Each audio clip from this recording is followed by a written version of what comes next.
Two critical components in finding your way to employment are the ability to complete an application quickly and thoroughly on a computer and having a resume that is succinct, clear, and tells your work history in detail without grammar or spelling mistakes. Things may have changed since you last applied for a job. We see a lot of people who don't have a resume. They probably have been in the workforce for years, and now they're coming back into the workforce. They have been laid off or they lost their jobs, and they didn't have a need for a resume. So sitting down with them and basically talking about all those things a lot of times takes a lot of time, because they have to go back and come up with dates and what were you doing, what were your responsibilities, what were your transferable skills. Those are the things we want to put on a resume. We want to make sure the resume speaks for the person.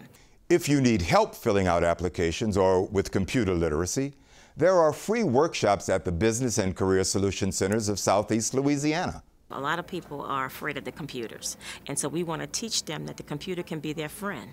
So we do a computer basics class that just kind of tells them how to navigate the internet so they can do their job search and do their job search effectively. Our career specialists work one-on-one with individuals to help them with that resume building process, to identify what it is they want to tell employers on paper about who they are, their characteristics, and their skills. People really have to understand that years ago, you could apply for a job, maybe one job, and you hear from that employer within a week. Now you have so many employers who receive multiple resumes, applications on a daily basis. So number one, your application has to be complete.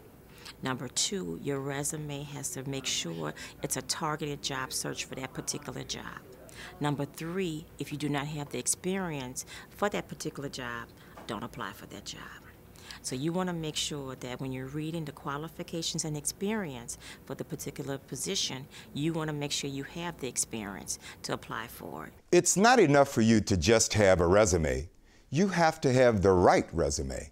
Once we get a job seeker to understand that it's the quality of the product, not the quantity of the applications, that's important. Meaning, look at the job description. Read the job description. Make sure that the information that you're giving to them matches the job description.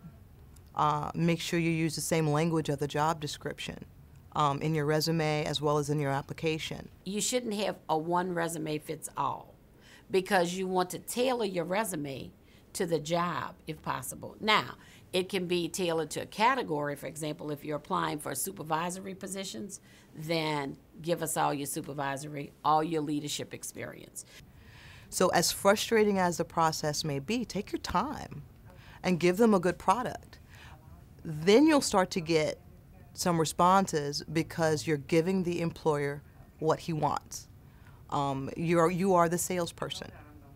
So, and you have to let that employer know that you meet all the skill sets and requirements for that position. They're not going to figure it out. They're not going to read between the lines. You have to tell them that I am a master electrician and I have my license and this is when I got it and this is where I got it from and these are the skills I've learned.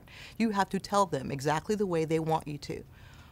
So once we can get a person to do that, then they'll find that they're, okay, well now I got a phone call, you know, or I got an email back, they want to see me. When I look at the resume itself, I want to make sure that it's neat, it's orderly, there's no grammatical problems with it. And then I look at the history after that. I start with the work experience. And to me, it's experience that's the most important. When you look at a person's work history, you want to look at the times that they've spent at each job. It doesn't look very good if someone spends 6 months at a job and then goes to another job and spends 6 months to a year and goes to another job and spends 6 months to a year. It shows a work history of them basically job hopping. In addition to that, if there's any gaps in experience as well, be prepared to explain that. Those are some tips that may help. Here are some things to avoid. The resume don'ts. People want to tell everything. I was captain of my high school football team. I won the cheerleading competition my freshman year in college. Employers aren't necessarily looking for everything.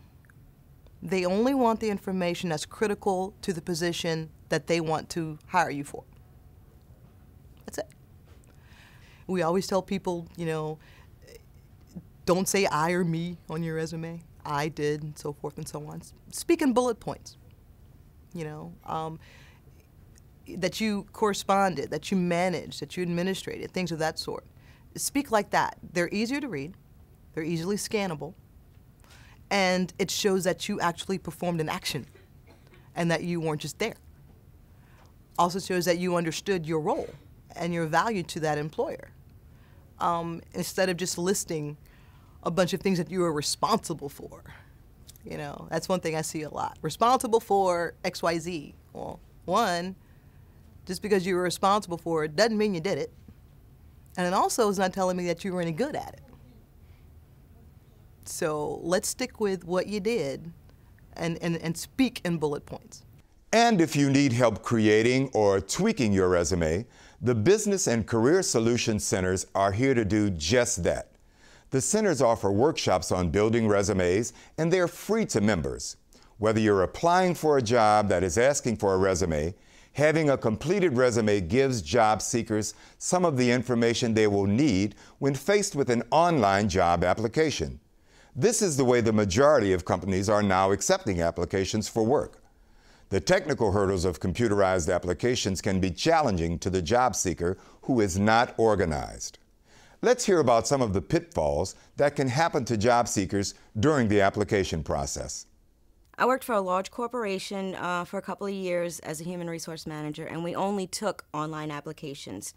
And my suggestions when you're filling out an online application is that you fill out every single question. You answer every question, whether it's recommended or not. Answer every single question on there. Answer it fully. It's important to remember that you can't do the easy thing and skip questions that you don't know. That will stop the application process in its tracks. It is a signal to employers that you don't follow instructions well, or maybe that you are not interested in the job. Don't ever, ever, ever say see resume.